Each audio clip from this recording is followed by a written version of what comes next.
다 강력 들어왔던 또 처음에 이사단 와서 용산으로 보내달라는 것도 제가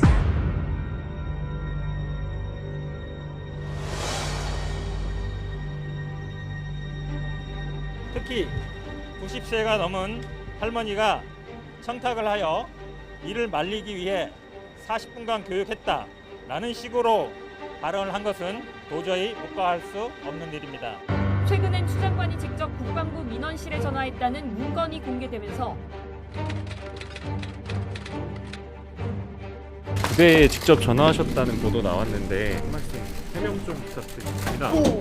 아들 관련 내용 계속 커지고 있는데 입장 한 말씀만 부탁드리겠습니다.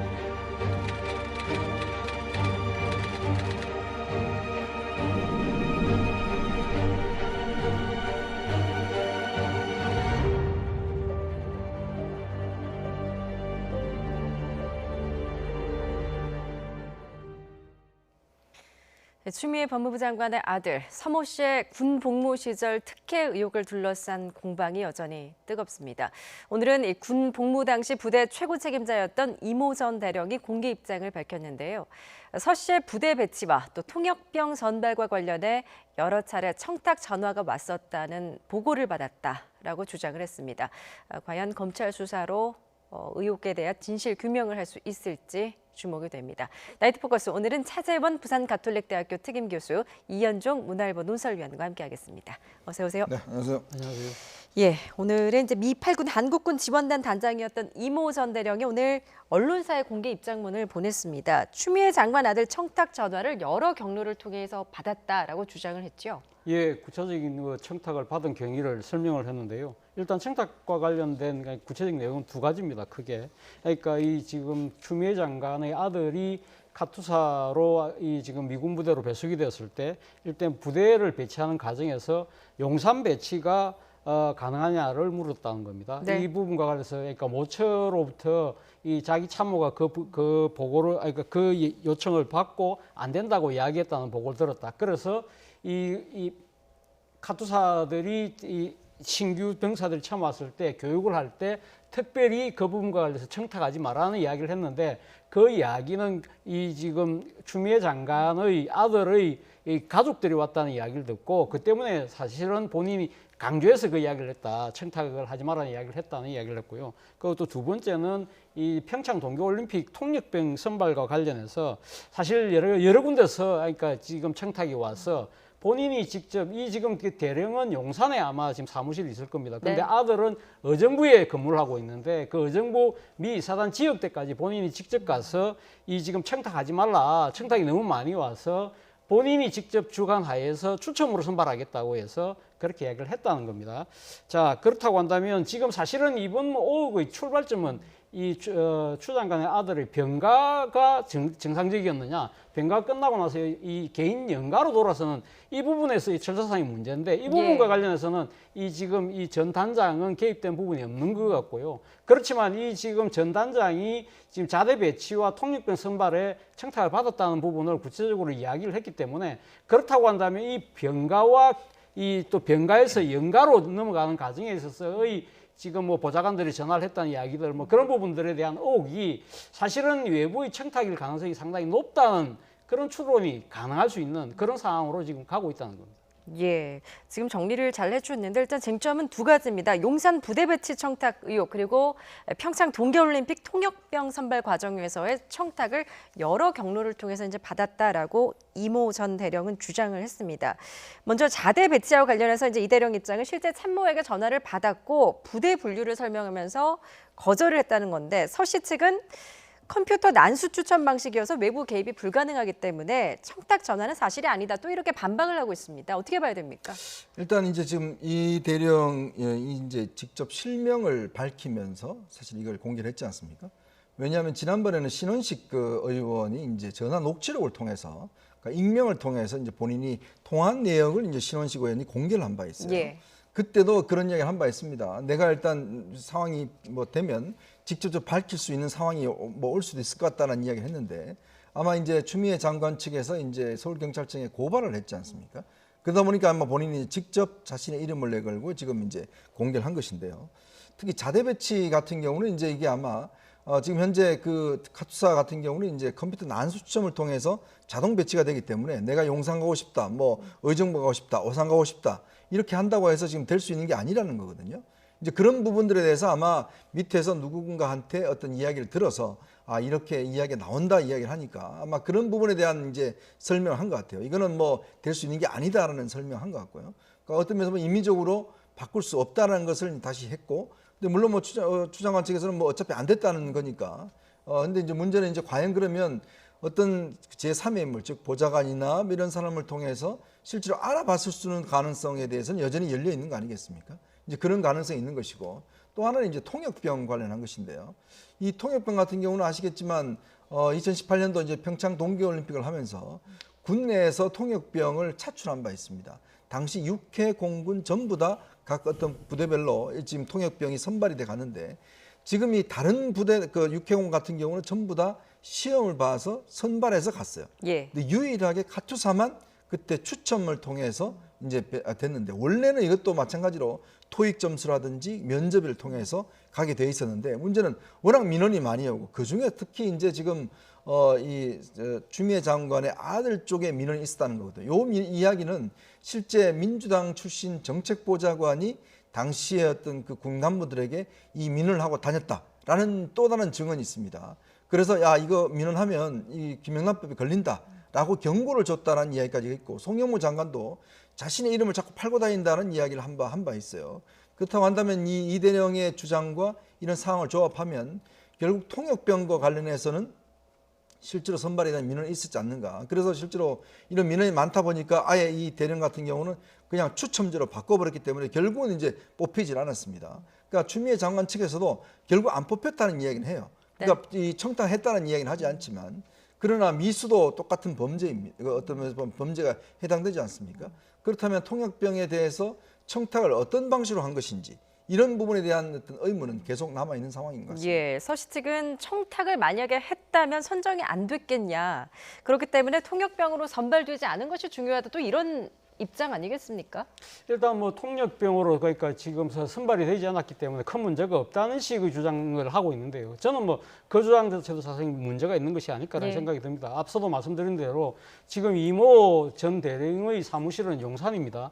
그런데도 불구하고 본인이 직접 의정부까지 가서 이 자기가 주관해서 지금 추첨을 했다는 거 아닙니까? 근데 그 추첨을 한 결정적인 이유가 바로 이 추 장관의 아들의 그 통역병 선발에 대한 여러 가지 청탁 때문에, 거기에 대한 상당한 앞으로 이 문제를 공정하게 다루지 않았을 경우에 상당히 부하들이 다칠 가능성이 높다. 예. 그렇기 때문에 그 지금 다른 또 병사들이 불만이 놓을 수 있는 상황이기 때문에 병사들을 그러니까 모아놓고 이 지금 청탁이 너무 많아서 지금 불가피하게 지금 추첨할 수밖에 없다. 아까 우리 의원 말씀하신 것처럼 일단 통역병 같은 경우 만약에 선발한다고 한다면 누구보다도 언어 능력이 탁월한 사람을 선발할 수밖에 없는 거 아닙니까? 그렇다고 한다면 공정한 그러니까 경쟁 시험을 치러야 되는데 그 시험 자체가 상당히 의심을 받아들 수 있는 그런 상황이 아니었던가를 우회적으로 지금 이야기를 하고 있다. 그렇다고 한다면 이러한 상황을 조성한 부분에 있어서 만약에 그것이 당시 집권 여당 대표의 그 청탁이 따른 것이었다고 한다면 그 부분에 대한 정치적 도의적 책임은 저는 좀 어느 정도 있지 않을까 하는 생각이 듭니다. 예, 어느 정도 정치적 도의적 책임은 있다. 오늘 이전 대령은 이제 또 신병 교육 수료식에서 서 씨의 가족을 만나서 청탁하지 말라라고 교육을 했다, 이런 보도가 나오지 않았었습니까? 그에 대해서 오늘 또 부인을 했습니다. 그런데 이를 두고서 입장을 번복한 게 아니냐. 그렇기 때문에 일종의 거짓 진술이 아니었냐라는 또 지적이 있습니다. 근데 이제 제가 그 당일날 보도를 쭉 보니까요. 일부 신문 같은 경우는 이제 추 장관의 어떤 남편과 어머니를 앉혀놓고 했다라는 게 있고, 네. 어떤 신문 같은 경우는 그게 아니라 실제 전체가 그렇게 직접 만난 게 아니고 전체 가족들이 모인 가운데서 이제 그 이야기를 했다라고 보도한 적이 있어요. 그러니까 정확히 어떤 이대령이 당시에 어떤 이야기를 할 때 직접 만나서 이야기를 한 것인지, 아니면 전체적인 사람들이 있는 가운데서 그 이야기를 한 것인지는 이제 그때 당시에 불명확했는데, 이걸 이제 추미애 장관 측에서는 직접 만난 적이 없다. 당시에 수료식 때 뒤에 가서 앉아 있었고 그때 앞에서 연설을 한 것밖에 없는데, 그 사진을 이제 지금 나오는 이 사진을 공개를 했지 않습니까? 네. 이제 그러면서 이제 추미애 장관 측에서는 이제 이 대령을 서울경찰청에다 고발을 했어요. 그러니까 이제 오늘 그 부분에 대해서 좀 명확히 한 것 같습니다. 즉 당시에 직접 만나서 한 게 아니라 이 하도 이제 어떤 청탁이 많고 이러니까 이 공개적인 석상에서 이야기를 했는데 실질적으로는 어쩌면 추미애 장관의 어떤 가족을 겨냥해서 한 것이다라고 이야기를 했어요. 그러니까 문제는 이제 과연 그러면 추미애 장관 가족들 직접 만난 자리에서 했는지 아니면 다중이 있는 자리에 했는지 이 부분 관련해서는 이제 나중에 아마 경찰에서 어떤 면에서 보면 발언의 진위를 좀 가려서 이것이 어떤 명예훼손에 해당되는지 등등에 대한 여러 가지 살필 겁니다만은 오늘 일단 지금 이 대령이 이야기한 것은 일단 전체가 있는 자리에서 이야기했다. 이 예. 부분만큼 명확히 한 것 같습니다. 예, 어쨌든 좀 입장이 바뀌다 보니까 이런 부분들이 좀 석연치 않다라는 지적이 나오고 있는 것 같습니다. 이 대해서 어떻게 보십니까? 일단 뭐 지금 이모 전 대령이 사실은 지금 그동안에 신원식 의원 측의 그러니까 녹취 자료에서만 우리가 그 음성을 확인할 수 있었고 주장을 확인할 수 있었습니다만 오늘 본인이 자신의 실명을 걸고 입장문을 내놨어요. 네. 그 이야기는 아마 제가 생각했을 때는 지금 자신의 그러니까 이 지금 그러니까 이 녹취록 부분이 사실 또 이 지금 신원식 의원 측에 의해서 약간 필요한 부분인데 일부분만 공개되다 보니까 오해의 소지가 상당히 높다. 그런 측면 때문에 본인이 직접 나서서 전후 사정을 상당히 자세하게 이야기할 수밖에 없다는 생각을 했던 것 같고요. 그리고 무엇보다도 사실은 그동안 본인이 직접 안 나섰던 가장 큰 이유 중에 하나가 지금 아직도 현역 복무 중인 당시의 부하 직원들이 이 상당히 다칠 수 있다. 그런 것 때문에 상당히 조심스러웠다는 것이죠. 그런데 지금 본인이 계속적으로 더 침묵을 할 경우에는 이 자신의 의도와는 달리 그 당시 지금도 아직까지 복무 중인 현역 후배들이 다칠 가능성이 높다고 봤던 것 같고요. 그리고 또 하나는 지금 자신의 이 말을 옮기는 과정에서의 여러 가지 이 논란 때문에 상당히 정쟁이 오히려 심화되고 있다. 그렇기 때문에 본인이 직접 자신의 실명을 걸고 전후 사정을 분명히 이야기를 함으로써 오히려 이러한 부분들이 이 정치적 갈등의 소재가 되지 않고 빨리 조속한 진상이 규명됐으면 좋겠다는 그러한 의지를 담은 것이 아닐까 하는 생각이 듭니다. 그렇다고 한다면 이 부분과 관련해서는 아마 관계당국에서 이모 전 대령을 아마 고소하지 않을까 싶은데요. 예. 이 부분에 대해서는 아마 저간의 사정을 아마 다시 또 충분히 설명을 할 것이고요. 그 부분에 있어서 사실과 뭐 지금 위배되는 부분이 있다고 한다면 또 거기에 대한 또 사법 책임을 져야 되는 만큼 저는 뭐 이 이모 전 대령이 오히려 이런 정치적 이해관계가 없는 상황이라고 한다면 이제는 또 전역했잖아요. 그렇다고 한다면 아마 본인 입장에서는 말 그대로 지금 시민의 한 사람으로서 이 사회적인 문제가 되고 있는 이 사안에 대해서 아마 이 진실을 밝히지 않을까라는 생각을 해봅니다. 예, 이 전 대령 그동안 이제 신원식 의원실을 통해서 녹취록만 공개를 했었는데 오늘 이렇게 처음으로 실명을 걸고 입장을 밝혔습니다. 이모 전 대령 같은 경우에는 이제 녹취록이 언론에 공개가 됐는데 말씀하셨듯이 일부 내용만 보도가 돼서 오해 소지가 있어서 오늘 직접 나선다라고 설명을 했습니다. 과연 논란이 조식될 수 있을까요? 어떻게 보십니까? 뭐 일단 지금 이 대령 같은 경우는 이제 본인이 직접 이제 나섰기 때문에 아마 본인이 이제 명확히 한 것 같아요. 이 부분 여러 주장과 통역병 그다음에 이제 군부대 배치 문제와 관련해서 또 이에 또 부합되는 다른 증언들이 좀 현재 지금 일부 보도가 나오고 있습니다. 그만큼 원점에서 보면 과연 통역병에 대해서 민원을 한 것인지 또 부대 배치 문제에 대해서 부하들을 통해서 한 것인지 뭐 제가 이제 이 대령에 대해서 여러 가지 평가를 들어보니까 굉장히 군내에서는 좀 강직한 그런 군인이다라는 평가들이 많더라고요. 그러니까 아마 본인이 이제 어떤 이 고발이 돼 있기 때문에 아마 이 부분에 대해서는 뭐 본인이 아마 해명을 할 겁니다. 그러나 이제 앞으로 이제 검찰 수사 단계에서 이제 군 어떤 휴가 문제뿐만 아니라 전체 병역에 대해서 과연 그러면 추미애 장관 측에서 어떤 청탁을 한 것인지 이런 부분에 대한 특히 오늘 지금 중앙일보가 보도한 바에 따르면 당시 이제 이 서일병 당시 이제 추미애 장관 아들 같은 경우에 당시에 동료들과 나눈 이제 SNS 내용들이 이제 중앙일보 보도한 바에 따르면 거기 그런 내용들이 있어요. 이 서일병이 내가 용산에 갔어야 됐는데 뭐 내가 통역병이 됐어야 됐는데 이런 이야기들이 있단 말이죠. 이제 그런 것들이 하나 또 어떤 이 상황을 증명할 수 있는 정황적인 증거는 되지 않겠는가 싶습니다. 예. 자, 뭐 예비역 대령인 이모 씨, 그러니까 신원식 의원의 참모장 출신 아니겠습니까? 네, 신원식 의원이 맞습니다. 그러다 보니까 이제 신 의원의 최측근이다, 그리고 이제 특수관계다 이런 주장도 나왔는데 이에 대해서도 오늘 부인을 했습니다. 두 사람의 인연은 약 3개월이다 이렇게 해명을 했는데 그렇지만 여전히 좀 미심쩍다라는 지적도 있습니다. 뭐 보도에 의하면 신원식 의원과 지금 이 이모 전 대령은 또 육사 선후배라고 그래요. 그렇기 때문에 뭐 그리고 또 지금 화면에 놉니다만 신원식 의원이 3사단장일 때 참모장으로 3개월 정도 같이 근무를 했다. 그래서 김종민 의원 같은 경우는 신원식 의원과 수십 년간 함께한 부하라고 이렇게 오늘 주장을 했어요. 그런데 지금 이모 전 대령은 뭐라고 이야기했냐면 자신이 군대 생활 34년을 했는데 이 지금 신원식 의원과 같이 그러니까 이 같은 부대에서 생활한 것은 34년 중에 3개월에 불과하다. 그리고 또 전역하고 나고 뭐 그때 참모장을 떠나고 난 뒤에는 9년 동안 이번 사건과 관련해서 처음으로 통화를 했다. 그렇게 주장하고 있는 만큼 지금 여당에서 이야기하는 것처럼 신원식 그 의원의 뭐 핵심 참모다, 측근이라고 이렇게 단정짓기는 지금은 이모 전 대령의 그 주장이 맞다고 한다면 그래 보기는 지금 조금 힘들어 보입니다. 그러나 이 부분에 대해서는 뭐 이 지금 이모 전 대령의 이 주장인 만큼 이 부분과 관련해서는 뭐 또 이 수사가 뭐 수사라든지 조사를 해보면 그 명백한 진실이 밝혀지겠죠. 예. 오늘 이제 서씨 측의 변호인은 이모 대령의 입장문에 대해서 정면으로 반박을 했습니다. 구체적인 사실관계가 없다 이런 점을 지적을 했는데요. 이모 대령 측 다시 재반박에 나설까요? 일단 아마 이제 본인 아마 이제 부하들이 이제 이런 이야기를 듣고 왜냐하면 네. 자기한테 직접적으로는 못한 것 같아요. 특히 이제 그렇게 되면 여러 가지 왜냐하면 그때 당시가 보면 아시겠지만 2017년도 그 같은 경우는 일단 문재인 정부가 들어섰을 때 아니겠습니까? 당시에 추미애 장관은 또 여당 대표였습니다. 그리고 또 송영무 장관 같은 경우에 실제로 7월 14일 날 이제 임명이 됐거든요. 당시에 사실 추미애 여당 대표가 군 개혁을 굉장히 강조했던 시점입니다. 그만큼 어떤 면에서 보면 군에서 어떤 추미애 어떤 여당 대표의 입김이라는 거는 뭐 상당하다고 이제 봐야 되겠죠. 자, 근데 그런 상황에서 여당 대표의 아들의 문제에 대해서 만약 군 내에서 거부를 할 경우에 여러 가지 문제가 생길 수도 있고 또 하나는 이제 송영무 장관도 이야기했지만 당시에 정책보좌관이라는 명목으로 해서 당뇨 출신들이 이제 배치가 됐어요. 그러니까 이 사람이 실제로 많은 어떤 이런 이야기를 하고 왔다라는 지금 증언들이 나오고 있거든요. 그래서 일부 경고까지 받았다는 이야기가 있기 때문에 지금 아마 이분도 지금 이제 곧 아마 검찰의 참고인 조사를 받는다고 합니다.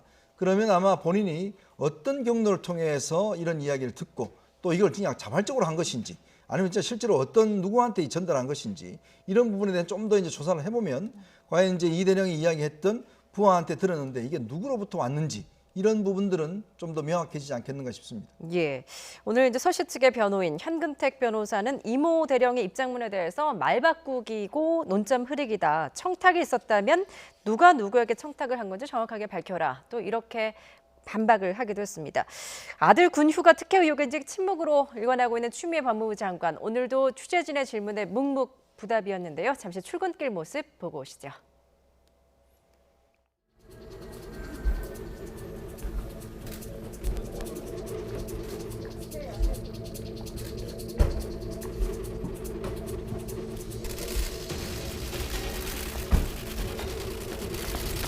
아들 관련 의혹 계속 커지고 있는데 입장 한 말씀만 부탁드리겠습니다. 이문정 선수께 메시지는 어떤 의미일까요?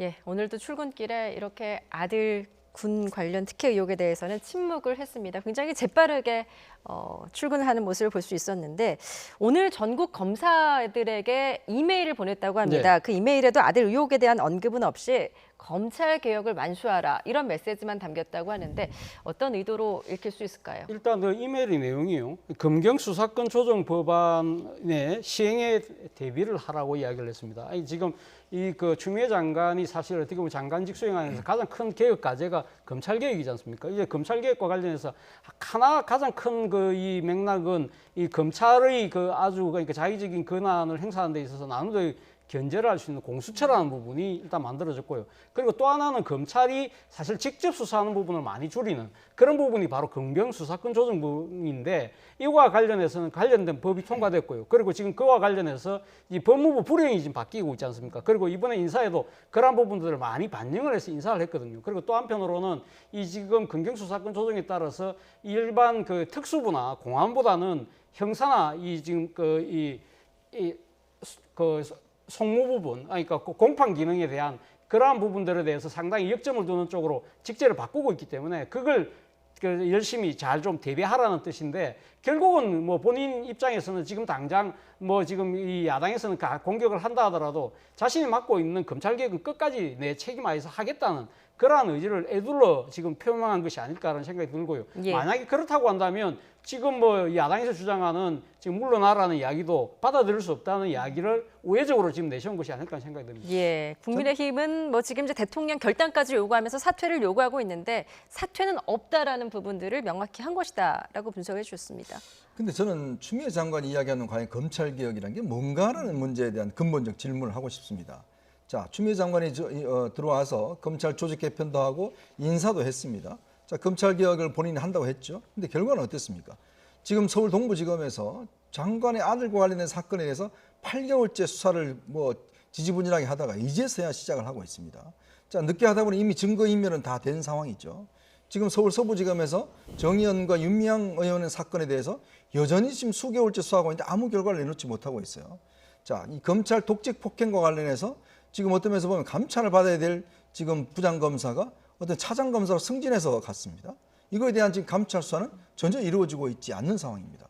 자, 이게 추미애 장관이 목표했던 검찰 개혁의 모습인가요?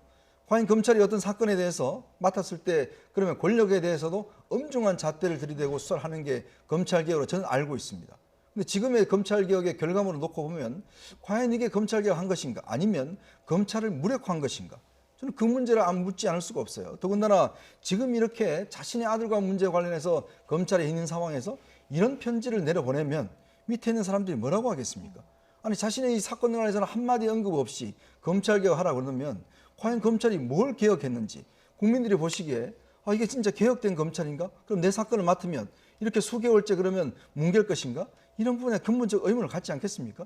저는 그러면서 보면 과연 이 추미애 장관이 임명되면서 추진했던 검찰개혁의 본 모습은 뭐였는가에 대한 근본적인 회의감이 지울 수가 없습니다. 예, 지금 여당은 이 아들 의혹에 대한 공격 자체를 검찰 개혁 흔들기다라고 규정을 하고 있는데 지금 말씀하신 거는 이제 추미애 장관이 추진하는 검찰 개혁이 검찰 무력화인가 검찰 개혁인가라고 이제 지적을 해주셨습니다. 이에 대한 반론 있으십니까? 저는 뭐 지금 그러니까 문재인 정부가 추진하고 있는 그 검찰 개혁 자체에 대해서 저는 뭐 역사적 정당성이나 국민적인 여러 가지 명분들 이런 것들은 저는 상당히 모아져 있다는 생각이 들고요. 다만 지금 추미애 장관 그 관련된 이 지금 아들의 사건 자체를 8개월씩이나 이렇게 질질 끌면서 그리고 또 그 과정에서 담당했던 그 지금 동부지검의 지검장이 영전하고 그리고 또 이 수사 책임자들이 잇따라 또 영전하는 그런 모습들 그런 부분들에 대해서는 아 그럼 이 정권이 지금 바라는 그러니까 검찰 개혁이 도대체 뭔가 많은 국민들이 지금 이 의원이 말씀하신 것처럼 고개를 갸웃거릴 수밖에 없는 것이죠.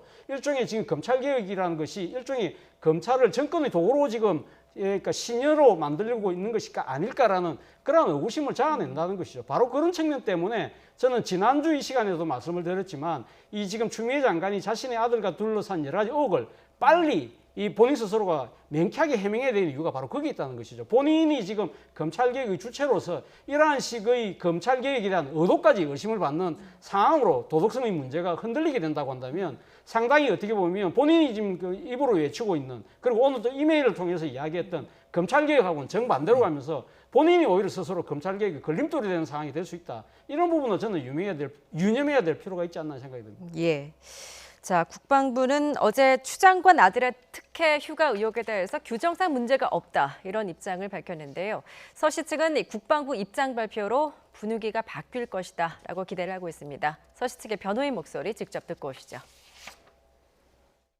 사실은 지금은 이제 이렇게 넘어가는 과정인 것 같아요. 어제 국방부에서 발표한 걸 근거로 제가 보기엔 뭐 이렇게 빨간불에서 노란불에서 이렇게 파란불로 넘어가는 움직이는 불이다. 노란불 정도 아닌가라고 생각합니다. 예, 국방부가 처음으로 내부 규정까지 공개를 하면서 특혜 의혹을 사실상 부인을 했는데 이번 논란에 대해서는 국민 정서는 사실상 좋지 않습니다. 과연 변호인 측의 기대대로 좀 분위기 반전을 이끌어낼 수 있을까요? 일단 국방부가요. 2012년 국방부 훈령, 그다음 육군 규정 등을 근거로 해서 지금 이 서일병의 어떤 휴가는 적법했다라고 결론을 내렸지 않습니까? 자, 그러면 지금 뭐 복잡한 규정을 따로 이야기를 하지 않더라도 그렇다면 지금 문제는 뭐냐면 2017년도에 이 서 씨가 어떤 휴가를 낼 때 관련된 명령서, 진단서 이게 전부 다 존재하지 않는다고 이야기를 하지 않습니까? 자, 행정상 누락이 됐다고 이야기하지 않습니까? 그러면 어떻게 국방부가 이 부분에 대해서 그 자료를 보고 적법하다는 판단을 할 수가 있죠? 자, 그러면 국방부가 예를 들어서 규정은 이렇다라고 이야기는 할 수 있어요. 자, 우리가 해보니 규정은 이렇게 가능하더라 이렇게 이야기는 할 수 있지만 그러나 서씨가 적법하다는 것은 다른 문제 아니겠습니까? 그러니까 서씨가 적법하다면 나름대로 그러면 증거가 있을 거 아닙니까? 그러면 그 당시에 발급해줬던 명령서라든지 진단서라든지 이 근거를 누가 봐야지만 적법한지 아닌지를 판단할 텐데 그것도 보지 않고 국방부가 적법했다? 무슨 근거를? 자, 그러면 이거는 말이 다르죠. 국방부가 이런 규정에서 이런 상황이면 가능하다라고 이야기하면 모르겠습니다만은 그러나 서씨가 적법하다는 이야기하고는 전혀 다른 이야기고 지금 오늘 오후에 KBS 9시 뉴스 보도한 바에 따르면 2017년 3월 즉 이 지금 휴가를 내기 3개월 전에 국방부가 지금 전 부대에다가 무슨 명령을 내렸냐 하면 휴가와 관련해서 병가 연장할 경우에는 반드시 병원 심사를 거쳐야 된다는 공문을 전군에 내려보냈습니다. 이게 2017년 3월입니다. 예. 자, 그럼 2017년 6월 달에 지금 국방부가 하는 이야기는 휴가 심사 안 거쳐도 된다라고 지금 어제 발표를 했지 않습니까? 그럼 이 공문은 뭡니까? 이 공문을 이제 다 내려보냈다는 거 확인을 됐는데 뒤늦게 지금 국방부에서는 이 부대까지는 안 내려갔다라고 지금 변명을 하고 있는데 말이 되는 소리입니까? 예. 육해 공군에 지금 휴가 연장할 때는 반드시 요양 심사를 받아라라고 공문까지 보내놔놓고 이 부대에는 안 내려갔다? 이렇게 이야기하는 게 과연 국방부가 타당한 설명인가요? 예. 저는 이 부분에 대한 좀 명확한 설명이 필요하다 봅니다. 그러니까 국방부 같은 경우는 이제 입원이 아닌 경우에 청원 휴가 연장은 군 병원 요양 심사 없이도 가능하다. 이게 이제 네. 국방부 입장 아니겠습니까? 그런데요, 국방부 입장은 그렇다고 하지만 일반적인 상식의 선을 봤을 때는 그러니까 지금 입원한 사람들, 그러니까 입원하지 않은 경우에 지금 전화로 그냥 집에서 그냥 병가 연장이 가능하다고 했을 경우에 사실 이 부분이 일반적인 상식적인 차원에서 좀 납득하기 힘들다는 거죠. 사실은 어떻게 보면 만약에 그러면 제가 이 병가를 갔는데 조금 더 있어야 되겠다. 그럼 지금 이제 그러니까 이 여러 가지 그러니까 이 요양 심사에 대한 절차를 거치지 않고 내가 조금 이 몸이 덜 회복됐으니까 좀 더 있으면 안 되겠습니까? 이렇게 하실 경우에 그러면 지가 내줄 수밖에 없다는 이야기잖아요. 그러면 이렇게 그러니까 뭐 물론 본인이 상당히 몸이 진짜 불편해서 그런 경우도 있겠지만 일종의 깨병을 부릴 가능성도 분명히 있잖아요. 그러한 경우는 그럼 지휘관이 어떻게 판단할 수 있을까? 이런 부분들은 상식적 차원에서 저는 조금 이야기가 좀 잘 납득이 안 돼요. 물론 그 뒤로 이 지금 그 육군의 규정이 바뀌었다고 그래요. 예. 그렇기 때문에 근데 문제는 공교롭게도 지금 추장관의 아들 경우에는 이때 그 규정 자체가 이렇게 미비했기 때문에 어쩔 수 없다는 이야기는 하고 있지만 그리고 또 아까 우리 이 의원 말씀하신 것처럼 이 지금 2017년 3월 달에 이 지금 그 국방부에서 전 그 군에다가 지금 그 입원 연장을 할 경우에는 아니 그 병가를 연장할 경우에는 요양 심사를 거쳐라. 그 이야기 자체가 지금 공문에는 보니까 또 입원이라는 대목이 빠졌고 그리고 또 지금 카투사라는 특수 사정 때문에 그 부대까지 내려가지 않았다고 지금 이야기를 하는데 왜 유독 이 추장관의 아들 부분에만 휴가 명령지도 없고 그리고 또 병가와 관련된 진단서도 없고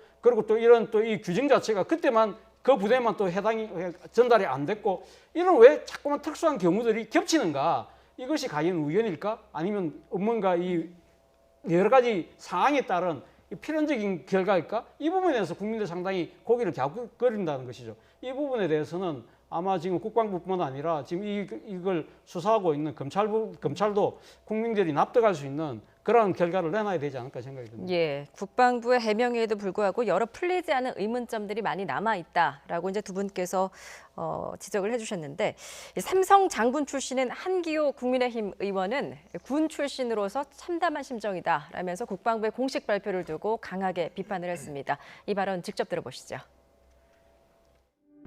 이와 같이 국방부가 발표한다면 앞으로 예하 지휘관들은 어떻게 하라는 것입니까? 이제 부모들이 수없이 전화로 휴가 연장을 신청하고 또 번복한다면 무엇으로 감당할 것입니까?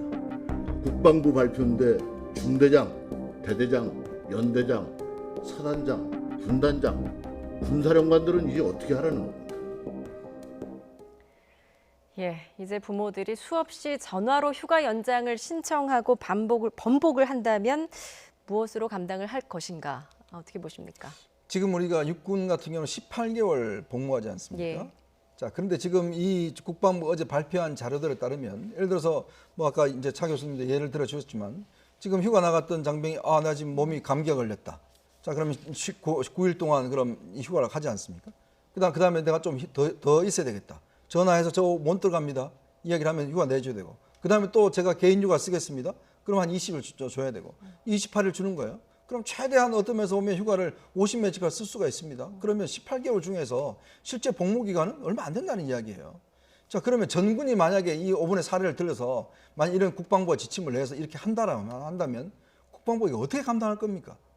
저는 이거 군이요. 뭔가 어떤 규칙을 이야기할 때는 좀 더 어떤 면에서 보면 좀 단호하게 어떤 이야기를 해야 되는데, 아니 세상에 10일 동안 병원에 입원한 사람은 요양시설 받아야 되고 입원하지 않은 사람은 전화로 가능하고, 지금 또 일부 지금 보훈처 차장 같은 경우는 요즘 저 옛날 군인들 88년도 지금 다 다릅니다. 요즘 군인들 전화하면 다 들어줍니다. 이야기를 하는데, 이거 보시면서 우리 부모님들이 군에 보낸 부모님들이나 또 군을 걱정하는 분들 같은 경우에 이런 식의 군기면 과연 우리 군이 어떤 면에서 유지될 수 있겠는가라는 의문을 가지지 않겠습니까? 예. 자, 군이요. 어떤 면에서 보면 좀 명확해야 됩니다. 지금 제가 나온 이 군이 발표 이후에만 해도 군이 지금 서로 엇갈리는 지금 지침과 훈령들이 있어요. 그렇다면 지금 군이 어떤 면에서 보면 추미애 장관 아들 하나 살리겠다고 어떤 면에서 보면 군 전체를 어떤 면에서 이렇게 하는 거 아니냐는 지금 의문까지 살 수 있는 거 아니겠습니까? 자, 그러면 이 상황을 보는 지금 오늘 댓글에 보니까 앞으로 나도 그러면 나가서 감기 걸렸다고 그러고 안 들어가야 되겠다. 그럼 그동안 하루 늦어서 들어온 사람, 영창 간 사람들 손해배상 해야 되겠다. 이런 댓글들이 올라오고 있지 않습니까? 어떤 면에서 군이요. 이렇게 흔들리면 안 됩니다. 군은 뭔가 중심을 잡아줘야 되는데 자꾸 군이 어떤 면에서 정치의 눈치를 보기 시작하면 한기호 지금 의원이 이야기한 대로 정말 현장에서는 애매한 상황이 될 수밖에 없습니다. 예.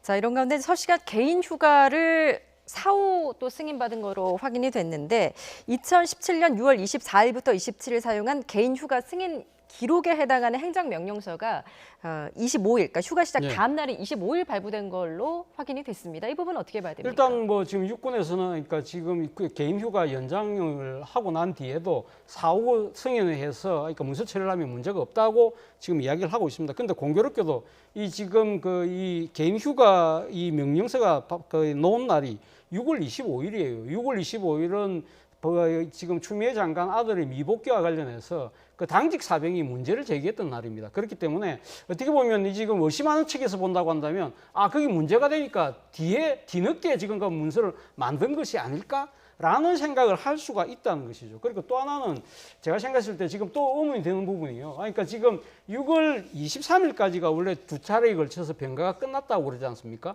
그리고 6월 24일 날 지금 안 들어오고 바로 개인 연가로 돌아갔는데 이 부분과 관련해서 과연 그러면 지금 병가에서 개인 연가로, 개인 휴가로 전환되는 과정에서 과연 누가 그러면 군대, 그러니까 추 장관의 아들은 거의 부대에 복귀하지 않은 상황에서 지금 영외에 있으면서 병가가 개인 휴가로 바뀌었어요. 그렇다고 한다면 이 절차는 과연 정당하게 진행됐느냐? 지금 이 최초 보도를 보면 원래 지금 추 장관의 보좌관이 바로 이 지금 2차 병가가 끝날 때 병가 연장이 안 된다고 해서 개인 휴가로 전환하는 과정에서 전화를 했다고 하는데 지금 어제 놓은 보도를 보면 지금 그 검찰에서는 그 전화를 받았던 대의가 1차 병가가 끝나고 나서 2차 병가로 간 그때 6월 14일 날 전화를 받았다고 하거든요. 그렇다고 한다면 6월 23일이 끝나서 개인 휴가로 전환될 때 이때 그러면 누가 연락을 했냐는 겁니다. 지금 추 장관 아들의 그 변호인 측에서는 추 장관 아들이 직접 그러니까 전화를 했다고 하는데 이 부분과 관련해서 과연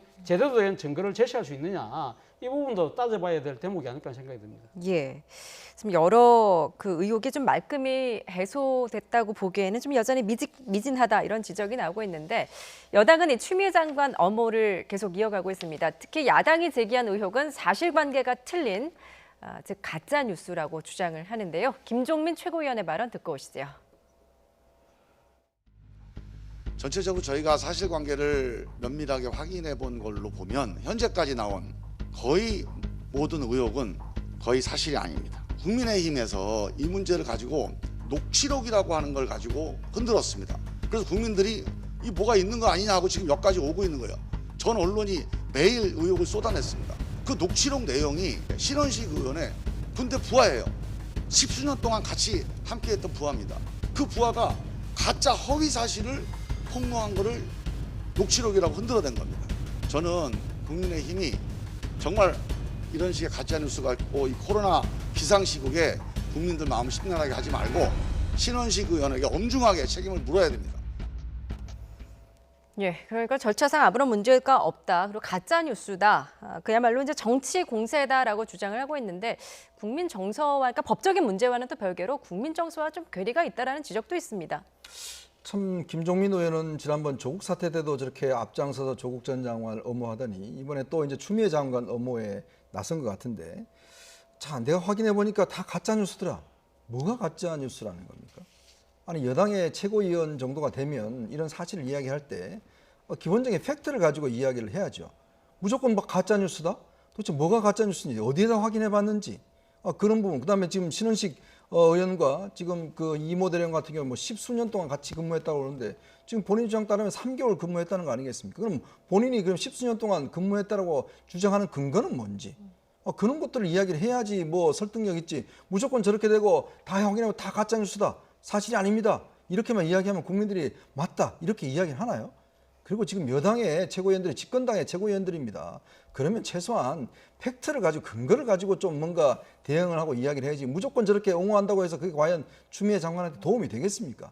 저는 그러면서 보면 예전과는 달리 그래도 여당 내에서 좀 어떤 면에서 보면 좀 이성적으로 바라보고 또 이런 이야기도 있었는데 최근에 바뀐 지도부와 이번 선거 끝난 다음에 지도부를 보면 그냥 뭐 똑같은 이야기 일색입니다. 과연 이렇게 해서 국민 여론이 모르겠습니다. 본인들 지지층들한테는 박수 받을지 모르겠지만 이 상황에 대해서 뭔가 좀 면밀하게 어떤 면에서 좀 판가름을 해야 되는 상황에서는 저는 전혀 도움이 되지 않는 이야기가 아닌가라는 생각이 듭니다. 예, 이 사안의 어떤 적법성을 떠나서 공정성 차원으로 접근을 해야 된다라는 지적도 있는데 오늘 그 이낙연 대표는 비공개 최고위원 회의에서 이렇게 말을 했다고 합니다. 상황을 파악해서 어떻게 대처하면 좋을지 상의를 해보라.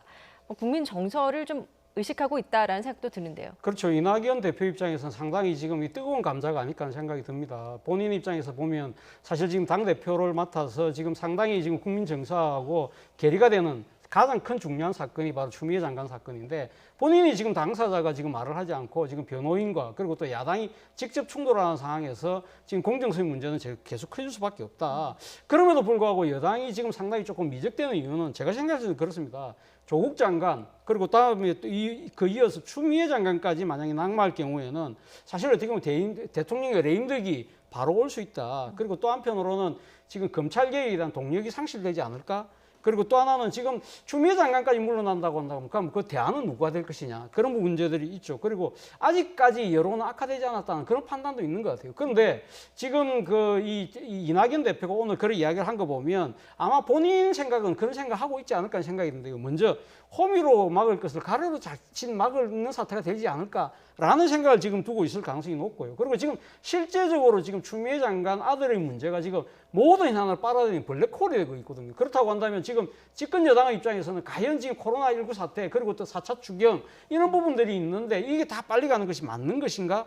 그리고 또 하나는 앞서도 제가 지적한 대로 지금 추미애 장관이 지금 상당히 의혹의 대상이 되고 있는 상황에서 검찰 개혁이 제대로 굴러갈 수 있을까? 그런 부분들이 오늘 복합적으로 지금 그 심경이 담겨서 오늘 그 이야기를 한 것이 아닐까라고 한다면 저는 아마 지금 이낙연 대표 입장에서는 아마 다음 주 초 중반까지는 아마 여론 추이를 지켜보고 난 뒤에는 뭔가 결단을 하지 않을까라는 생각도 조심스럽게 해봅니다. 예, 이런 가운데 정부 여당 인사 가운데는 처음으로 이번 사태에 대해서 좀 다른 목소리가 나왔습니다. 정세균 국무총리가 어제 한 언론에서 이렇게 인터뷰를 한 것인데 국무위원이 자녀 문제로 국민께 심려를 끼쳐드리고 있는 점에 대해서 참 민망한 생각을 갖고 있다라고 말을 했습니다. 유감 표명이라고 볼 수 있는 건가요? 어떻게 봐야 됩니까? 아무래도 이제 지금 국무위원들을 총괄하는 이제 총리가 민망하다라는 이야기를 했지 않습니까? 예. 어떤 면에서 보면 이제 민망하다는 의미가 이 현 상황이 어떤 면 이 문제 때문에 국민들이 불편을 끼쳐서 민망하다는 건지 아니면 추미애 장관이 어떤 면에서 대처를 잘못해서 아니면 아들에 대한 문제가 불거져서 민망하다는 건지 뭐 정확치는 않습니다만은 그러나 어쨌든 간에 이 정치인의 말이라는 것 자체는 여러 가지 복선을 깔고 있는 거거든요. 그러니까 지금 이낙연 대표의 어떤 스탠스나 또 정세균 지금 총리의 민망하다는 이야기는 저는 굉장히 어떤 함축적인 의미가 있지 않는가라는 생각도 들어요. 왜냐하면 사실은 참 이게 문재인 대통령이 직접 어떤 면에서 결단하기는 굉장히 정치적 부담이 있는 사안입니다. 또 본인이 사실 추미애 장관을 임명했고 또 지금 어떤 면에 검찰개혁이라는 걸 조국 전 장관의 한 번의 실패이어서 지금 추미애 장관을 맡겨놓은 상황이고 상당히 어떤 면에서 보면 위에서 뭔가 결정되기 어려운 상황이라 한다면 이런 용어들을 통해서 뭔가 추미애 장관에게 좀 사인을 보내는 것이 아닌가라는 또 해석도 가능하거든요. 예. 그러니까 어떤 면에서 보면 좀 전국의 여권의 부담을 덜기 위해서 추미애 장관 스스로가 좀 결단해야 된다는 뉘앙스로도 읽힐 수가 있는데, 또 한편으로 보면 조국 전 장관 사태가 있을 때 그때 상황을 좀 데자뷰를 보면 그때도 한참 여당에서는 옹호를 하다가, 근데 그때는 조국 장관이 한참 본인이 이야기를 하다가 이야기를 안 한 상황이 돼버렸어요. 그러다가 이제 갑자기 사퇴를 하는 상황이 있었는데, 지금 상황도 그 어떤 분기점이 있지 않는가라는 그런 뭐 예측도 할 수 있을 것 같습니다. 예. 그럼에도 불구하고 이제 정 총리 같은 경우에는 거취를 논할 사안은 아니다라고 또 밝히기도 했었는데, 추미애 장관이 이제 다음 주에 국회 대정부 네. 질문을 계기로 좀 입장을 표명하지 않을까라는 전망도 나옵니다. 그렇죠. 뭐 대정부 질문에 아마 나서게 되면 아마 야당 의원들이 집중적으로 이 문제를 이야기할 수밖에 없기 때문에 예. 본인이 어떤 식으로 이야기를 할 수밖에 없지 않나 하는 생각이 드는데요. 근데 정치는 사실은 어떻게 보면 타이밍이거든요. 사실은 이 본인이 지금 직접 국민들에게 호소하고 이해를 구할 수 있는 그러한 시간이 일단 골든타임은 좀 지나지 않았나 생각인데요. 그럼에도 불구하고 저는 뭐 해명해야 될 부분이 몇 가지 있다고 생각합니다. 이 지금 아들 부분과 관련해서 청문회 때부터 일관되게 아무 문제 없다, 자신은 개입하지 않았다고 하지만, 지금 뭐 국방부 서류에 보면 지금 추미애 장관 부부가 이 지금 아들의 병가 문제에 대해서 일단 문의를 했다. 그것이 청탁이냐 문의냐 그건 별개로 치더라도 일단은 어떤 식으로든 개입됐다는 이야기가 나오는 것이고요. 두 번째는 지금 보좌관이 전화를 했다는 부분은 거의 뭐 지금 이거 사실로 드러나고 있습니다. 이 부분과 관련해서 과연 본인이 알았는지, 그것이 과연 지금 적절한 처신이었는지, 그런 부분들에서 부하 직원에 대한 단속, 관리 이런 부분에 대한 어떤 책임을 질 것이냐의 부분인 것이고요. 그리고 그동안 지금 이 국회에서 아들 문제와 관련해서 상당히 고압적인 태도를 일관하지 않았습니까? 예를 들면 이 지금 아들 의혹과 관련돼서 뭐 좀 껄끄러운 질문이 나오니까 소설서신에서 국회를 파행으로 몰고 갔던 이런 부분들에 대해서 과연 대정부 질문에서 상당히 늦은 대답이긴 하지만 이걸 과연 국민들의 눈높이에서 설득할 수 있는 답변을 내놓을 수 있을 것인가? 예. 거기에 아마 저는 뭐 추미애 장관의 향후 거치가 걸려 있는 것이 아닐까 생각이 듭니다. 예. 자, 다음 주 국회 대정부 질문에서 추미애 장관 과연 어떤 입장을 내놓을지도 좀 지켜보도록 하겠습니다. 오늘 두 분 말씀 여기까지 듣겠습니다. 차재원 부산가톨릭대학교 특임교수, 이현종 문화일보 논설위원과 함께했습니다. 잘 들었습니다.